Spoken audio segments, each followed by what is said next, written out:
Good morning, welcome to Nora's Dog Training Company. My name is Rich. We're here with Sally, and we're going to demonstrate the obedience commands that we've taught and reinforced since she's been with us in school, and also the training equipment that we're using. Typically, we use a standard 6-foot web training leash. We try to keep the bulk of that leash folded neatly in our right hand, which leaves our left hand free to make corrections. The only corrections we give here at school is a little tug and release on our training collar. Now we're going to send her home with 2, so you have a couple options. We're also using a clicker, which is designed to kind of let her know that she's doing well. When she follows a command, we click and reward with either praise or the occasional treat. We also have a blanket out here. She is kind of a princess, so she likes to lay on a blanket, which is also good for like go to place commands at home or inside if you need it. So outdoors here, we're doing the same thing. Typical obedience training is always done with your dog on your left. So we like to say with proper leash walking, shoulder blades should be relatively even with your left leg. Sally's not forging ahead, trying not to let her lag behind, and always keeping her nose up off the ground the best we can. So the first command we're going to demonstrate for you again is proper leash walking, or they call it heeling, and the command is Sally heel. Ready? Good girl. Sally heel. Good girl.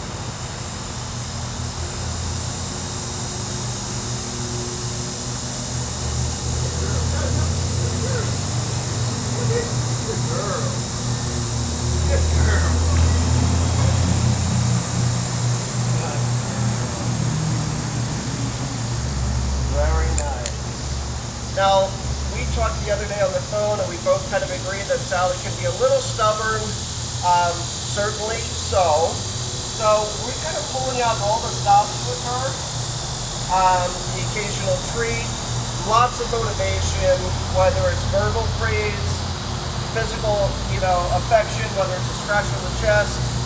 You're going to find what works best for you at home, but I would say mix it up. Occasional treat here and there, lots of love and affection I think goes a long way too.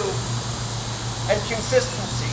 Working with her at home every day is going to be huge. And they don't have to be marathon training sessions, but they should be, I would say, anywhere from 10 or 15 minutes long.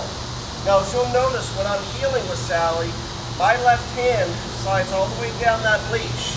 So if you're trying to navigate, the blocks and the streets of Blackwood, you know that you can, not trip over a sidewalk, keep your head up off the ground at the same time by sliding your hand again down this leash like this.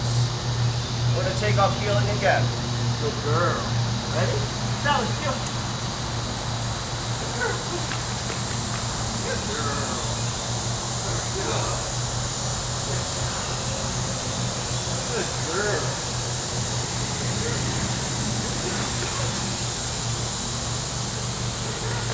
Okay.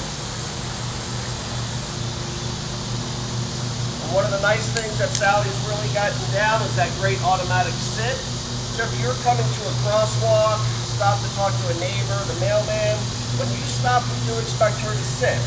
One, it keeps her under control, and she's responding to you stopping, and so I think with a dog like Sally, a lot of these working dogs and terriers need to have a pack leader, so that automatic sit is a lovely thing. The next command we're going to show you is the sit stay. Always have her seated first. Again, you can use a blanket or a bed in the beginning. I'll take my left open palm towards her muzzle and the one-word firm command to stay. Stay. Now at home, you're going to start off at like 2 or 3 feet, working your way out to the end of your 6-foot training leash. And a lot of times, especially our clients that are really into training, I'll tell them to get a 15 or a 20-foot lead and go further and further away. The more you can challenge her and make her focus and listen to you, the better. So at home, have her hold this.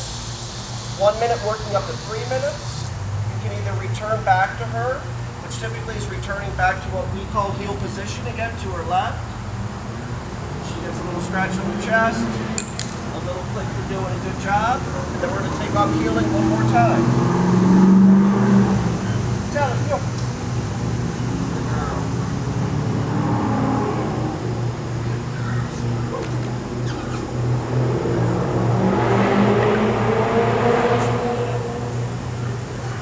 Good girl.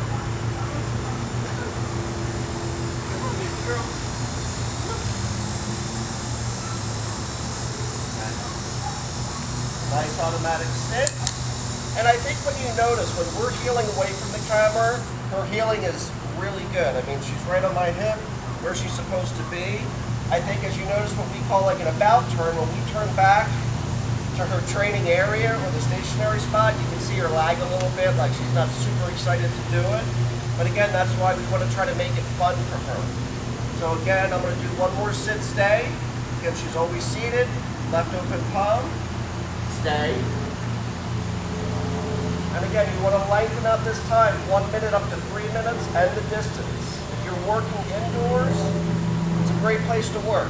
A lot of your manners and issues are indoor problems. So practice obedience inside as well. If I want to call her, command is Sally, come.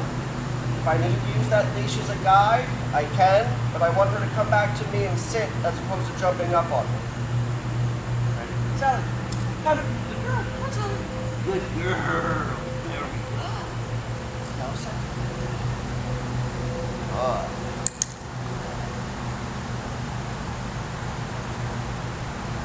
Now I think she likes the cheese better. So, polio string cheese is the way to her heart. We're going to take off heeling one more time, and we're going to show you the down command. Sally, go.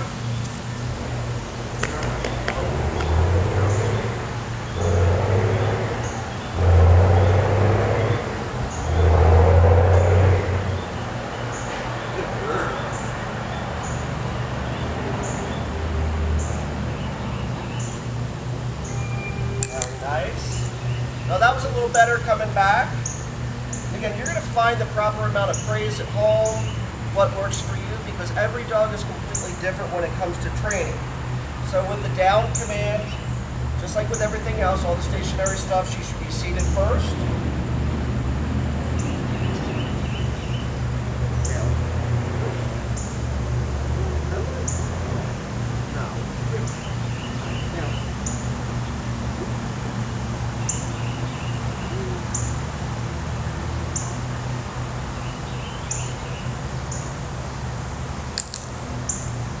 Now, of course, right before we turned the camera on, she went down a couple times a lot faster than that. But also, too, I mean, we always take into consideration that they're coming from 65 degrees, 70 degrees, and then all of a sudden we're out here for 15, 20 minutes. It feels like 90. It's a big contrast, and the dogs do kind of tire out quickly. She's been a great dog. She's been a lot of fun, challenging. We want to thank you so much for using Nora's Dog Training as your personal dog trainer, and we will see you between 12 and 1 o'clock today. Thanks again.